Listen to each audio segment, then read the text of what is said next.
땅에 이뤄지리라. 모든 나라 주께 모든 권세 주께 모든 영광 영원히 아멘. 모든 나라 주께 모든 권세 주께 모든 영광 영원히 아멘. 모든 나라 주께 모든 권세 주께 모든 영광 영원히 아멘. 모든 나라 주께 모든 권세 주께 모든 영광 영원히 아멘. 주님의 나라 주님의 뜻이 하늘에 이루어지듯이 모두 선포해 자리한 주 이름 이 땅에 이루어지리라. 주님의 나라 주님의 뜻이 하늘에 이루어지듯이 모두 선포해 자비한 주 이름 이 땅에 이루어지리라.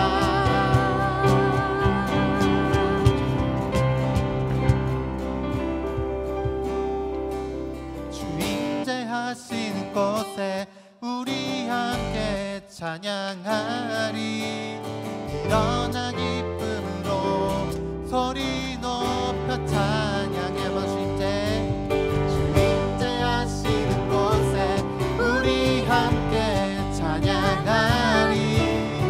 일어나 기쁨으로 소리 높여 찬양해. 내 영혼 노래하며 내 영혼 노래하며 춤추게 하시네. 기쁨의 이유 되시는 주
주님 계신 곳에 나가리 찬양 드리며 성소에 들어가 주의 얼굴 배우리. 그 얼굴을 배울 때 주님의 은혜 넘치네. 엎드려 고백하네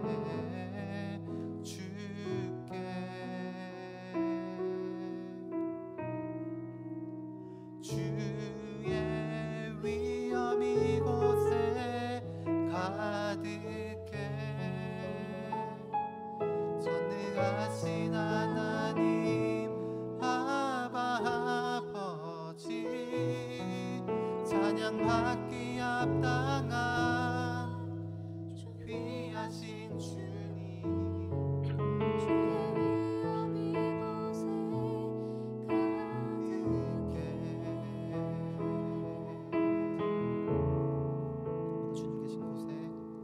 주님 계신 곳에 나가리 찬양 드리며 성소에 들어가 주의 얼굴 배우리. 그 얼굴을 배울 때 주님의 은혜 넘치네. 드려 고백하네 주께.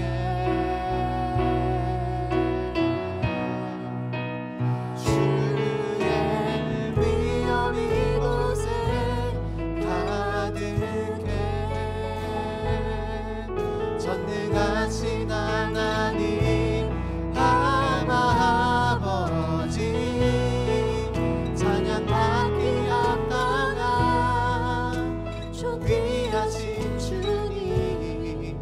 주의 위엄 이곳에 가득.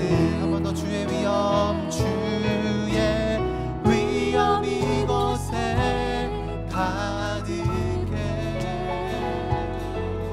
전능하신 하나님 아바 아버지 찬양받기 합당한 귀하신 주님. 주의 위엄 이곳에 가득해.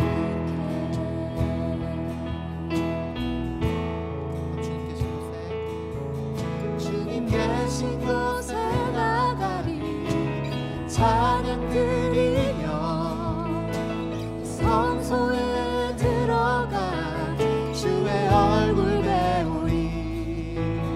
그 얼굴을 배울 때 주님의 은혜 넘치네. 엎드려 고백하네 주께. 주의 위엄 이곳에 가득해. 전능하신 하나님 아바 아버지 찬양받기 합당한 존귀하신 주님. 주의 위엄 이곳에 가득. 주의 위엄 이곳에. 주의 위엄 이곳에 가득해. 전능하신 하나님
무엇이 하나님이십니다라고 한 번 더 주님 높여드리며 기도하십시다. 다 같이 기도하시겠습니다.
영원히 존귀와 영광과 찬양 받으실 하나님 아버지, 오늘도 이 선선한 날씨 가운데 저희 좋은나무 교회 공동체에 한 사람 한 사람을 하나님께 예배드릴 수 있도록 인도하시고 허락해 주신 은혜에 감사드립니다.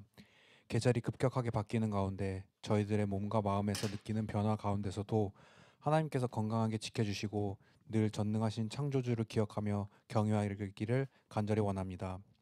한 주간 살면서 하나님을 예배하는 입술과 마음하고는 다르게 하나님 외에 다른 것을 사랑하였던 우상 숭배와 이웃을 사랑하지 못한 이기심들을 성령의 깨달음으로 알게 해주셔서 이 시간 가운데 모든 것들을 아뢰입니다. 통회하는 마음 주시고 무엇보다 과거를 뒤돌아보지 않고서 보혈의 은혜와 가치를 당연시 여기는 것이 아닌 감사함으로 여겨 늘 주 안에서 새로운 삶을 살게 인도하여 주세요. 서울에서는 곧 있을 서울시 교육감 보궐선거가 있습니다.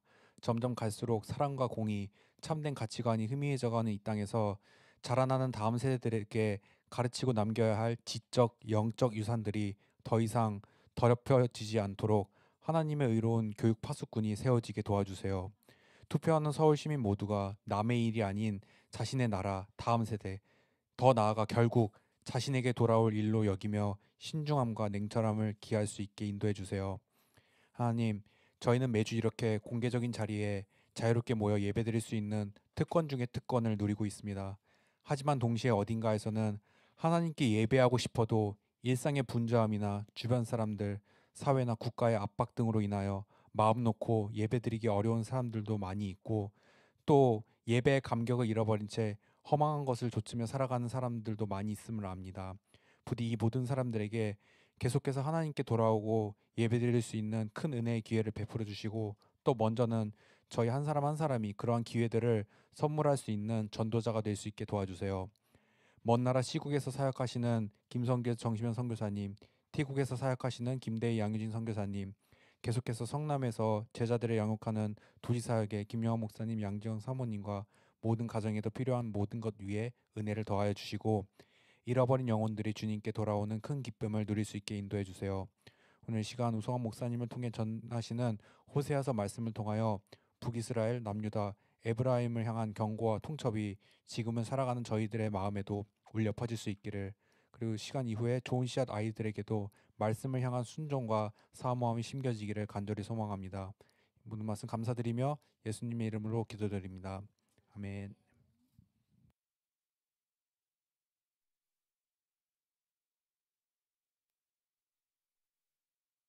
함께 말씀 보시겠습니다. 호세아서 11장 12절부터 12장 6절까지 말씀을 함께 말씀 읽도록 하겠습니다. 같이 함께 말씀을 읽도록 하겠습니다. 읽겠습니다. 시작. 에브라임은 거짓으로, 이스라엘 족속은 속임수로 나를 애워쌌고, 유다는 하나님 곧 신실하시고 거룩하신 자에 대하여 정함이 없도다. 에브라임은 바람을 먹으며 동풍을 따라가며 종일토록 거짓과 포악을 더하여 아수르와 계약을 맺고 기름을 애굽에 보내도다. 여호와께서 유다와 논쟁하시고 야곱을 그 행실대로 벌하시며 그의 행위대로 그에게 보응하시리라.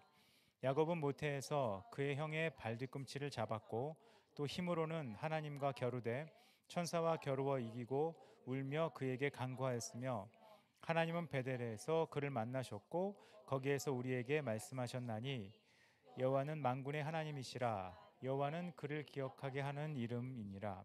그런즉 나의 하나님께로 돌아와서 인애와 정의를 지키며 항상 너희 하나님을 바랄지니라. 아멘. 생명의 산 묵상이 이번 주에 호세아가 끝나기 때문에 호세아에 대한 얘기를 한번 정리하는 게 필요할 것 같아서 이번 주 다음 주 두 번 호세아 얘기를 잠깐 하려고 합니다. 호세아서는 지금 읽으면 조금 도움이 되는 책 중에 하나인 게, 호세아서 배경과 지금 우리나라 배경이 많이 유사한 면이 있습니다. 그래서 호세아서를 좀 자세히 보시면 어쩌면 지금 우리 시대의 삶과 유사한 면들이 존재하기 때문에 아마 생각해 볼 주제들이 있을 거라고 생각을 하고요. 그걸 정리할 수 있는 두 번 정도의 설교로 호세아서 대략적인 걸 한번 정리하는 시간을 가져보려고 합니다. 신앙생활은 하나님을 바라보고 의지하는 행동입니다. 그게 아주 기본적인 태도고요. 그래서 대부분의 신자들이 하나님께 소망을 두고 하나님께 나아가야 된다는 얘기를 많이 듣고 많이 나누기도 합니다. 근데 우리 모두가, 대부분의 사람들이 현실적으로는 하나님을 의지하기보다는 세상에 속한 것들을 더 사랑하거나 그것을 의지하기 쉬운 세상에 우리는 살고 있습니다. 이유는 거기에 미래가 있을 거라고 생각하기 때문에 그렇습니다. 이러한 삶의 태도는 우리의 생활 속에서 하나님의 말씀과 세상적인 요구가 충돌할 때, 또 그래서 갈등이 일어날 때 무엇을 선택하냐를 결정하게 되는데, 그 결정에 세상을 따르는 결정을 하기 쉽게 만드는 고민이 되기도 합니다. 아마 우리 모두는 세상 속에서 한 사람의 그리스도인으로 살고 있지만 또 하나님의 은혜로 사는 경험도 있지만, 이 세상과의 우선권, 또 세상과의 이익과의 충돌에서 굉장히 많이 흔들리는 경험들이 모두에게 있을 거라고 생각을 합니다. 근데 이런 경험이 반복되면 교회는 세속화되고 또 기독교인 자체는 말씀에 대한 감각이 무뎌져 가게 되어서, 말씀에 대한 감각이 무뎌진다는 얘기는 말씀이 무슨 뜻인지를 못 알아듣는다는 말과 동시에 말씀을 한 방향으로만 해석하고 모든 것을 은혜로만 해석하려고 하는 이 무딘 감각이 나타나게 된다는 겁니다. 그래서 우리의 삶이 발전하려면, 또 신앙이 발전하려면 하나님께 가까이 가고 하나님과 교제하고 하나님을 바라보고 하나님을 의지하는 법을 배울 필요가 있고, 그런 것을 배울 때 우리가 하나님의 뜻을 잘 이해하고 하나님이 원하시는 삶을 살아갈 수 있게 된다는 것이 성경 전체의 메시지고 특별히 호세아서의 메시지입니다. 우리가 이러한 삶을 살기 위해 힘써야 되는데, 왜냐하면 아까 말한 것과 반대죠. 여기에 미래가 있기 때문에 그렇습니다. 그러니까 세상에 속한 것들의 미래가 있기보다 실질적으로는 하나님께 속한 것들의 더 큰 미래가 있기 때문에 그렇다는 겁니다. 이 주제를 잘 다루고 있는 게 호세아서의 내용이고요. 이 호세아서의 내용의 핵심, 그냥 호세아서의 그냥 주제를 하나로 요약을 하면 죄를 회개하고 하나님께 돌아오면, 그리고 하나님을 다시 바라보면 하나님은 은혜를 베푸신다는 것이 호세아서의 전체적인 주제입니다. 그럼 어떻게 은혜를 베푸실 것인가는 다음 주에 다루게 되고, 호세아서가 어떤 상황 가운데 있었기 때문에 호세아서 전체에는 되게 살벌한 얘기들이 가득 차 있고 징계와 또 벌에 대한 이해가 가득 차 있는지, 그 배경에 대한 얘기만 오늘 조금 설명해 드리고 싶습니다. 왜냐하면 본문을 그냥 읽으면 잘 이해를 못 하실 수 있는 것들이 있어서 배경 설명을 한번 해야 될 필요를 느껴서 배경을 설명해 드리려고 합니다. 호세아가 활동했던 시기를 좀 볼 필요가 있습니다. 호세아는 기원전 약 750년부터 720년, 22년 정도까지 사마리아, 그러니까 수도 사마리아가 아수르에 정복되기 전까지 북쪽 이스라엘을 중심으로 사역했던 선지자입니다. 그 호세아 선지자가 활동했던 때는 놀랍게도 북쪽 이스라엘이 크게 번성했을 때입니다. 여로보암 2세 때부터 이스라엘 마지막 왕 호세아, 여기 호세아랑 이름이 똑같아서 헷갈리는데 이 이스라엘의 마지막 왕의 이름도 호세아입니다. 그래서 여로보암 2세부터 호세아가 왕으로 있을 때까지 활동했는데 그때는 완전히 번성했던 시기였다는 겁니다. 이 번성한 시기에 이스라엘의 상황 속에서 이스라엘 백성들을 언약의 말씀에 비추어, 그러니까 경제나 정치적 측면에 비추어 팽망한 게 아니라 하나님의 말씀에 비추어서 책망하기도 하고 위로하기도 한 것이 호세아의 메시지입니다. 호세아 선지자가 활동했던 북쪽 이스라엘은 크게 번성하였음에도 불구하고 문제는 번성과 함께 오는 사회적인 문제가 꼭 있죠. 부패와 타락이 동반되어 있었습니다. 이게 역설적이에요. 항상 번성에는 이 타락과 부패가 있었던 것 같습니다. 그리고 호세아 선지자 바로 직전에 활동했던 사람이 아모스 선지자인데 이 아모스의 기록에 의하면 그들의 삶이 어떤지를 대략 추정할 수 있습니다. 아모스 6장을 보시면 이때 북이스라엘이 어떻게 살았는지에 대한 설명이 나와 있는데 그 상하상에서 식사를 했고 침상에서 기지개를 켰고 양이나 이 소를 먹을 때 어린 양이나 송아지만 먹었고 그리고 비파에 맞추어 노래를 부르고 대접으로 조그만 그릇이 아닌 큰 그릇으로 포도주를 먹었고 귀한 기름으로 온몸에 발랐다라는 표현이 나옵니다. 이것은 이들의 삶이 굉장히 높은 수준의 경제의 혜택을 누리고 있었고 못 사는 사람이 없을 정도로 부가 어마어마하게 축적된 시대에 살고 있었다는 겁니다. 지금 말로 바꾸면 아주 좋은 식탁에서 아주 좋은 침대에서 아주 고급스러운 음식을 그리고 좋은 화장품을 쓰고 좋은 문화생활을 원 없이 즐기는 시대에 그들은 살고 있었다는 겁니다. 근데 문제는 이들이 모든 것을 즐기고 누리고 혜택을 가지고 있던 세대임에도 불구하고 하나님을 섬기는 일에는 완전히 실패했다는 겁니다. 이들의 경제가 어땠는지 이것에 대한 성경의 관점은 별로 중요하지 않습니다. 문제는 이들이 하나님을 섬기는 일에 실패했고 성전에서 물론 놀라운 것은 이들이 경제적으로 풍요롭기 때문에 하나님께 드리는 번제와 화목제로는 굉장히 좋은 제물을 드렸습니다. 그렇겠죠. 경제적으로 풍족하니까 드리는 제물의 수준이 굉장히 좋았음에도 불구하고 그들은 제물과 정반대로 삶 자체가 심히 부패했습니다.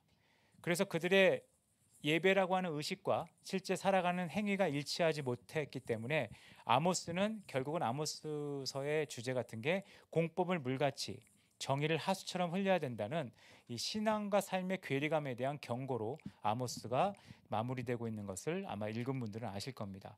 근데 이게 호세아서와도 비슷한 상황이라는 겁니다. 호세아 선지자가 활동을 하던 때는 굉장히 비슷했습니다.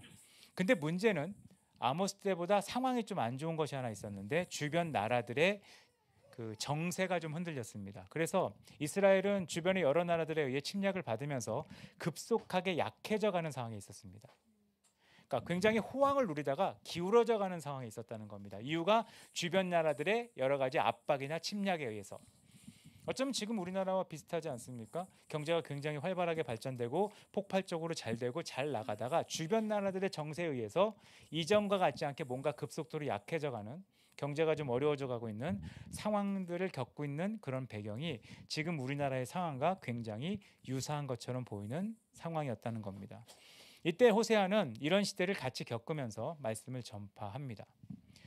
아수르가 세력을 점차적으로 강하게 넓히고 있었고 이때 이스라엘 백성은 여기에 뭔가 효과적으로 대응하기 위해 고민하고 있는 장면들이 나와 있는데 그것을 설명하고 있는 것이 이제 11장 12절에 나와 있습니다. 이 장만 보시면 사실 이렇게 이해하셔도 좋을 것 같아요. 이스라엘은 애국자들이 많았던 것 같습니다. 애국자들이 뭐죠? 자기 나라를 잘 되기 위해서 자기 인생을 걸고 수고하는 사람들이 많았던 것 같습니다. 근데 문제는 이 애국이 성경의 관점으로 보면 애국이 아니라 매국처럼 보이는 행동처럼 기록되어 있다는 겁니다. 호세아서 11장 12절을 보면 에브라임은 거짓으로 이스라엘 족속은 괴울로 나를 에워쌌고 유다는 하나님 곧 신실하시고 거룩하신 자에 대하여 정함이 없도다. 정함을 잃어버렸다는 겁니다. 왜 정함을 잃어버렸냐? 어떤 것에 올바른 태도를 갖기보다 어떤 상황을 극복하는 것이 더 우선이었기 때문에 상황을 극복하는 가장 좋은 방법은 정하지 않고 유연하게 대처하는 건데 이스라엘 백성은 유연함을 선택했습니다. 이 유연함에 신앙마저도 유연하게 대처했기 때문에 이것을 하나님의 관점에서는 정함이 없다고 이야기를 하고 있습니다. 하나님께 신실하지 못했던 이스라엘 백성의 모습이 나와 있다는 겁니다. 그 여호와 하나님을 찾으며 성전에 올라오지만 진리에서 떠나서 예배를 안 드렸다는 뜻은 아니에요. 되게 성경을 보실 때 오해하시는 것 중에 하나가 하나님을 떠났다는 얘기가 이들이 예배를 안 드렸다는 뜻으로 성경에 기록된 적은 별로 없습니다. 이들은 의무적으로 예배는 드렸지만 실질적으로 삶에선 진리에서 떠나고 정함에서 떠났다고 하는 것을 말을 하고 있습니다. 종교적 행위는 부지런히 행하지만 진리에서 떠나 있고 하나님만을 신뢰하지 못하고 다른 데 관심을 두고 있었다. 그러니까 예배를 안 드렸다가 아니라 하나님을 신뢰했느냐, 제사를 안 드렸다가 아니라 주님께만 소망을 뒀느냐의 문제가 있는데 예배는 드렸고 제사는 드렸지만 소망과 신앙을 주님께만 두지 않았다는 것이 이들의 문제점이었습니다. 그게 호세아 12장 1절에 나와 있습니다. 호세아 12장 1절을 보면 뭐라고 기록되어 있냐면 에브라임은 바람을 먹으며 동풍을 따라가서 날마다 거짓과 포악을 더하며 아수르와 계약을 맺고 기름을 애굽에 보냈다라는 말을 합니다. 이거는 이 사람들이 아수르를 의지하고 애굽을 의지했다는 것에 대한 표현입니다. 실제로 하나님을 의지하고 하나님께 나아가야 됨에도 불구하고 그들은 제사를 드리고 예배를 드렸음에도 불구하고 제사와 예배를 드렸지 하나님을 의지하지 않았습니다. 이게 다음 주에 다뤄야 될 내용인데요. 그래서 하나님이 해결책으로 주시는 본문 내용이 야곱의 기도거든요. 이게 되게 역설적이에요. 뭐 어떻게 역설적이냐? 예배를 드렸고 제사는 드렸는데 기도하지 않았다는 거예요. 이 기도하지 않았다는 말의 핵심은 의지하지 않았다는 겁니다. 의지하지 않았다는 얘기는 이들이 실제로 의지한 것은 아수르와 애굽을 의지했다는 겁니다. 근데 이 아수르와 애굽을 의지한 것에 대한 것을 이제 바람이나 뭐 동풍 이런 것으로 표현하거든요. 이 바람이나 동풍이라는 말은 의미가 없다는 거예요. 헛된 것을 의지하면서 열심히 자기들을 회복하기 위해 어디가 좀 어떻게 되면 뭐 주변에 어떤 국가가 어떻게 되면 또 주변 정세가 어떻게 바뀌면 우리가 살 것이라는 생각으로 그들은 끊임없이 고민했다는 겁니다. 이런 행동을 성경에서는 거짓과 폭력이라고 표현을 합니다. 이스라엘 백성은 거짓입니다. 그래서 이들은 자신들의 성공을 위해서 거짓을 말하고요. 그리고 자신들이 잘 되기 위해서 가난한 자들이 갖고 있는 신발까지도 빼앗았다는 표현들이 나오는 것은 이들이 자기가 잘 되기 위해 또 애굽과 또 조약을 맺어 조공으로 기름을 바치면서 나라를 안정되게 하기 위해 북쪽의 아수르와 조약을 맺으면서 나라를 잘 되게 하기 위해 나라가 잘 되게 하기 위해 실제적으로 공의를 무시하고 올바른 것을 무시하는 행동을 했다는 것을 이 본문에서는 설명하고 있습니다. 이것은 여기서만 나오는 말씀이 아니라 호세아 앞쪽에 이미 나오고 있습니다. 호세아 5장 13절을 보면 에브라임이 자기 병을 깨달으며 유다가 자기의 상처를 깨닫고 에브라임은 아수르로 가서 아랍 왕에게 사람을 보내었으나 저가 능히 저희를 고치지 못하였고 너희 상처를 낫게 하지 못하리라. 이게 헛되다는 말씀이 나와 있거든요. 호세아를 통해 바라보는 하나님의 관점은 이들이 수고하고 노력하는 것이 헛되다는 겁니다. 방향이 잘못되어 있다는 거예요. 제가 이 방향이 잘못되어 있다는 것에 대해서 원래 무슨 책을 읽고 약간 이렇게 생각이 있으면 이렇게 말을 하게 되는데 제가 주중에 다는 못 봤는데 되게 재밌게 읽은 책 중에 하나가 불안세대라는 책을 읽었거든요. 근데 불안세대가 주는 되게 재밌는 이 시각이 있어요. 전 그 시각이 너무 크게 와닿아서 머리에 계속 맴도는데 불안세대라는 책에서 주는 시각 중에 하나가 이거예요. 그 놀이터에서 아이들이 놀면 다치죠. 또 옛날 놀이터는 제가 어렸을 때 놀던 놀이터만 해도 그냥 올라가서 안전장치 없이 높은 데 올라가서 끝까지 올라가면 그 동네 왕이 되는 거였어요. 그럼 못 올라온 애들은 떨어져서 팔이 부러졌죠. 그런 시대였거든요. 근데 어느 시대 보니까 이 안전에 대한 위험성을 느끼면서 사람들이 그 놀이터를 못 놀게 한 거죠. 그게 지금 시대고 지금 시대 부모님들은 아이들이 다칠 것에 대해서 진짜 전전긍긍을 합니다. 왜죠? 위험하니까. 그래서 놀이터에 못 놀게 했는데 문제는 놀이터보다 더 위험한 인터넷을 자유롭게 쓰도록 열어놨다. 이제 거기서 주는 사이트 중에 하나죠. 근데 놀이터에서 노는 거나 친구들하고 노리는 장점이 있대요. 친구들과 놀면서 규칙을 배우고 규칙을 어길 시에는 같이 안 놀아주므로 규칙을 어길 시에 사회에서 어떤 징계를 받는지를 온몸으로 배우고 놀이터에서 뛰어놀면서 내 몸의 한계를 경험하고 내가 해도 되는 거 안 해도 되는 거를 집단에서 배우는데 이 웹상에서는 그걸 배울 기회가 없다고 합니다. 그러니까 결국은 뭐냐? 더 나은 결정을 하기 위해 아이들을 보호하기 위해 몸을 다치지 않게 했지만 실질적으로는 마음과 생각을 다치게 만들었다. 이게 불안 세대의 하나의 관점이거든요. 그거 되게 유사한 것 같아요. 뭔가 나라를 위해서 국가를 위해서 내 민족을 위해서 더 나은 결정을 하고 행동을 했던 것들이 하나님 관점으로 보면 결국 아무런 이익이 없는, 그래서 뭐가 나아졌느냐, 뭐가 개선됐느냐, 뭐가 발전됐느냐라고 말할 수 있는 헛된 것이 가득 차게 되었다는 겁니다. 호세아서 7장 11절은 에브라함은 어리석은 비둘기같이 지혜가 없어서 애굽을 향하여 부르짖으며 아수르로 간다라고 말을 합니다. 지혜 없는 비둘기 같다는 거예요. 비둘기가 이제 연락, 이 당시에 비둘기에 대한 표현은 비둘기를 언제 사용하죠? 연락을 보낼 때 사용하는 거예요. 근데 어리석은 비둘기라는 건 뭐예요? 가라고 한 데를 가지 않고 딴 곳을 갔다는 거예요. 그러니까 이 비둘기가 원래 날아가서 도움을 요청해야 될 곳은 하나님인데 어리석인 비둘기니까 날아가라고 했더니 애굽으로 날아가고 날아가라고 했더니 아수르로 날아가서 도울 수 없는 것에 도움을 요청했다. 이것이 이 본문의 설명입니다. 이스라엘이 약해지고 있는데 이스라엘의 국력이 약해지고 어려움이 있는 것을 깨달았어요. 이스라엘 백성들은. 그래서 그 문제를 해결하기 위해 모여서 회의를 합니다. 고민합니다.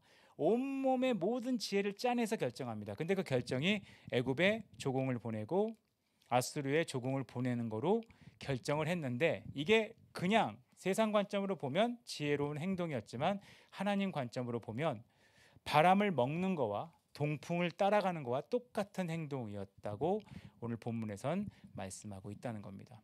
이런 행동은 지금 우리나라 사람들 혹은 기독교인도 더 많이 하는 행동과 같다고 생각을 합니다. 예배를 드리고 하나님께 나아갑니다. 이게 제가 공개적으로 말할 수 있는 얘기인지 잘 모르겠어요. 다다음 주에 10월 27일 날 한국 기독교는 모여서 예배드리겠다는 선언을 해놓은 상태입니다. 차별금지법을 막고 동성애를 막고 또 기독교에 다시 힘을 모으고 이걸 하기 위해 교단 총회에서 예배 참석을 요청하고 함께 모여가지고 큰 예배를 드리자고 얘기된 상태입니다. 저희가 속한 교단도 거기 참여를 적극적으로 하기로 했고 합동이나 통합 같은 교단도 그 모임에 참석하기로 결정한 상태라고 생각을 합니다. 주님의 이름을 부르며 열심히 모이자라는 말을 하는 시대인 건 맞는 것 같습니다. 근데 더 큰 문제는 뭐냐? 실제 행실의 거짓과 속임의 문제가 있는 겁니다. 이거는 문제예요. 실제 삶에서 나는 동풍을 쫓아가느냐 바람을 먹느냐 그런 삶을 산다면 그날 하루 모이는 게 무슨 영향이 있냐, 그날 100만 명이 모였다 무슨 영향이 있겠냐, 그날 1000만 명이 모였다 무슨 영향이 있겠냐, 그런 생각을 요즘 해보게 됩니다. 하나님을 믿는 사람으로서 반드시 나타나야 될 모습이 있는데 그건 나타나지 않은 채로, 그러니까 바르고 정직하게 사는 삶보다 더 많이 나타나는 게 거짓과 폭력, 잘못된 의지, 잘못된 소망, 잘못된 가치관이 가득 차 있는 삶에 산다면 실제로 무엇을 해도 사실 제일 무서운 게 그거거든요. 부끄러움을 느끼지 못하는 거. 전 사람에게 하나님이 주신 안전장치 중에 하나라고 생각하는 게, 물론 이게 상담하는 분들은 다른 얘기를 할 수 있어요. 근데 장치 중에 하나가 수치심이라고 생각하거든요. 왜냐하면 수치심이 없다면 애기들은 수치심이 적잖아요. 그러니까 옷을 안 입고 있다고요. 근데 여러분 나이는 수치심이 있기 때문에 옷을 입고 있습니다. 그러다가 정신적으로 문제가 생기면 수치심을 잃어버리면 아무 데서나 옷을 벗거나 옷을 챙기지 못하는 일이 생깁니다. 뭔가 수치심은 자신을 보호할 수 있는 하나의 수단 중에 하나라고 생각을 합니다. 근데 기독교 안에 하나님의 뜻을 행하지 않음에도 불구하고 부끄러움을 느끼지는 못하고 이 부끄러움이 없이 뭔가 안 되는 것에 대한 두려움, 잘 되지 못하는 것에 대한 실패감만 가득하고 있다면, 기독교인의 삶에 내 안에 안 되고 있는 일에 대한 실패감만 가득하고 내가 올바로 살지 못하는 것에 대한 부끄러움이 없다면, 사실 성경에서 말하는 바람을 먹고 동풍을 따라가는 거와 같은 삶을 사는 것에 불과하다는 것을 호세아서는 끊임없이 우리에게 경고하는 겁니다. 그래서 계속 경고하는 거예요. 갚을 거다, 하나님이 그대로. 전제가 있다는 말씀이라는 겁니다. 한번 생각해 보실 주제라고 생각을 합니다. 지금 우리나라는 비슷하거든요. 저도 뭐 사람들하고 얘기하긴 좋아하지만 미국 대선에 우리의 희망이 있는 것처럼, 서울시 교육감 한 명이 누가 뽑히냐에 굉장히 큰 희망이 있는 것처럼 휘둘리고 있습니다. 근데 교육감이 누가 뽑히든 어쩌면 그거는 거꾸로 말하는 거랑 똑같거든요. 한국 청소년의 모든 교육의 문제가 교육감 하나 때문에 이렇게 됐다고 얘기하고, 한국 모든 정세가 미국 대통령 하나 때문에 이렇게 됐다고 얘기하는 거고, 한국의 모든 문제가 대통령이나 정치권 때문이라고 넘겨버리는 행동밖에 되지 않거든요. 근데 실제로 더 큰 문제는 기독교인 안에 존재한다고 생각할 수 있습니다. 이럴 때 우리가 호세아서를 통해 배울 수 있는 것은 우리를 다시 지켜보는 거죠. 호세아서는 지금 우리와 되게 유사해요. 경제가 발전하다가 위기에 있어서 이 위기를 해소하기 위해 뭔가를 해야 되는 시기. 이때 뭐를 의지할 거냐. 저는 혼자 바람이 해운대에서도 되게 많이 모였었어요. 기독교인들이 10월 27일 날 또 모일 겁니다. 근데 모여서 정말 하나님께 다시 돌아가는 호세아서의 주제, 하나님께 다시 돌아가자는 얘기를 할 건지, 아니면 우리 상황이 다시 돌아갔으면 좋겠다는 얘기를 할지는 늘 고민이 되는 일이라고 생각을 합니다. 호세아서를 묵상하시는 분들은 한번 호세아서를 좀 다시 한번 이번 주 남았잖아요. 보면서 고민해 보시면 좋을 것 같습니다. 우리에게 어쩌면 가장 큰 기도 제목은 경제, 정치가 아닐 수 있습니다. 성경에서 좋게 보는 인물 중에 하나가 히스기야가 있거든요. 히스기야를 객관적으로 보면 고집 피우면서 경제는 다 말아먹은 왕입니다. 왜 말아먹었죠? 하나님의 뜻만 따르다가. 근데 성경은 그 사람을 좋게 얘기합니다.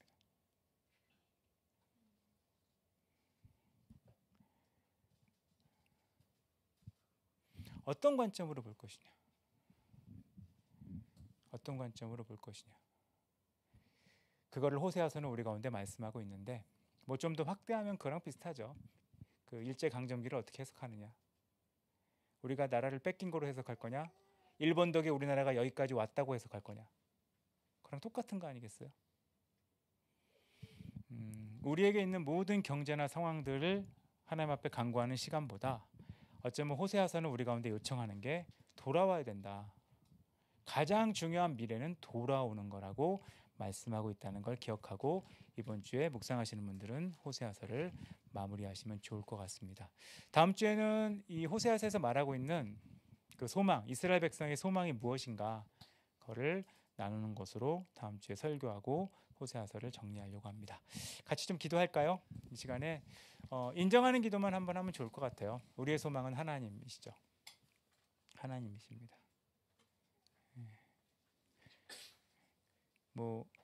누구 하나 뽑히면, 누구 하나 세워지면, 뭐 하나가 잘 풀리면 우린 소망이 있다고 생각하지만 소망은 없습니다. 그리고 인간이 생각하는 소망은 항상 무너지게 돼 있습니다. 무너지게 돼 있어요. 이게 참 슬프거든요.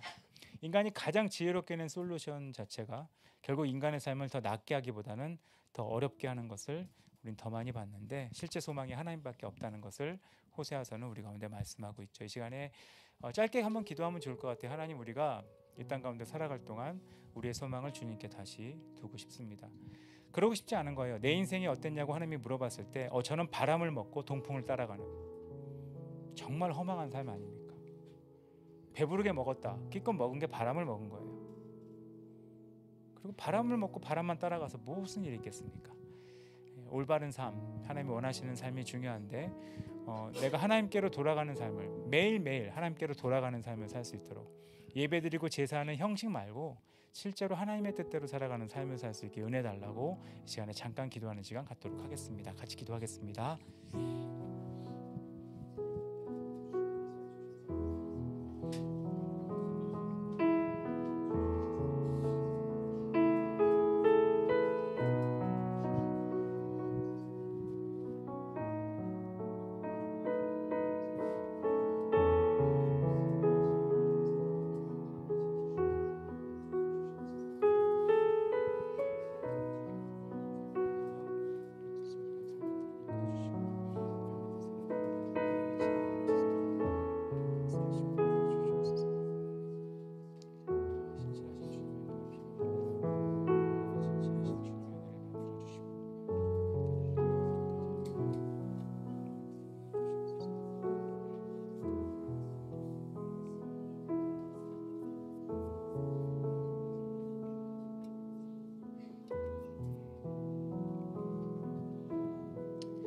하나님, 호세아서 얘기를 잠깐 나눴습니다.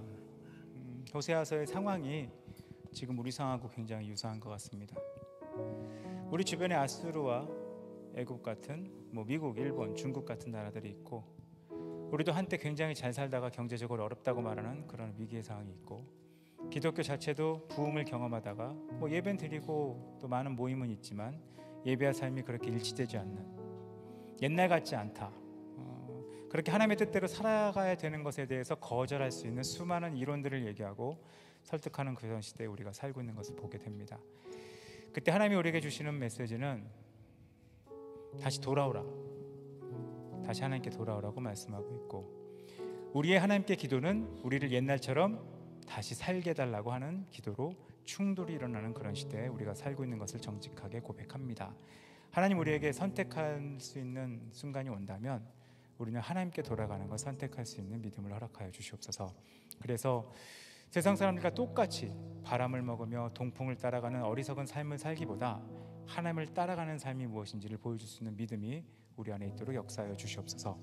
우리를 그렇게 인도하시는 주님을 기대하고 우리를 제발 그렇게 인도하시길 소망하며 예수님의 이름으로 기도드렸습니다. 아멘. 두 손 들고 찬양합니다. 다시 오실 왕 여호와께 오직 주만이 나를 다스리네. 한번 두 손 들고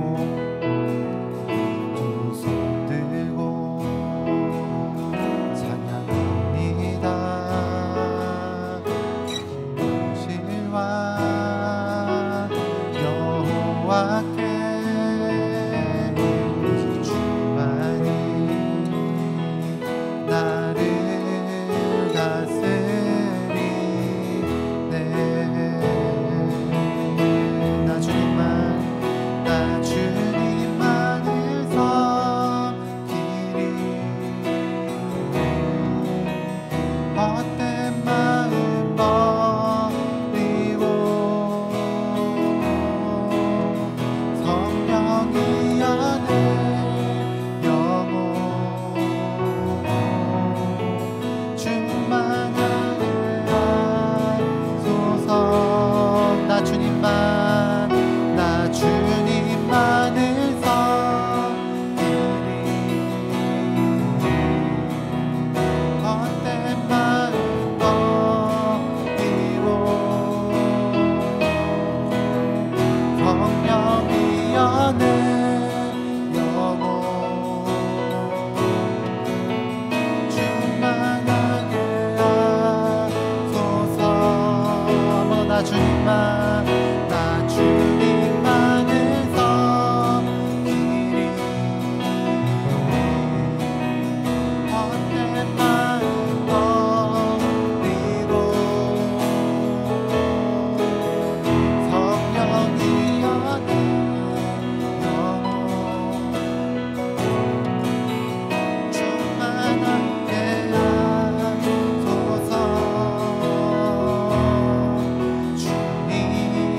지금은 우리 주 예수 그리스도와 아버지 하나님의 놀라우신 사랑과 성령 하나님의 교통하심이 하나님께 돌아가 하나님을 부르며 하나님을 아는 것에 삶을 드리며 하나님이 주시는 많은 것들을 누리며 살아갈 여기 있는 모든 한 명 한 명의 삶 위에 이제로부터 영까지 함께 있을지어다.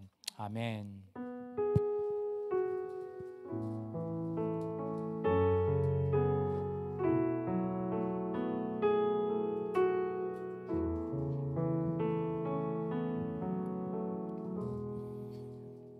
간단하게 광고 몇 개 드리겠습니다. 11월 셋째 주가 추수감사 주일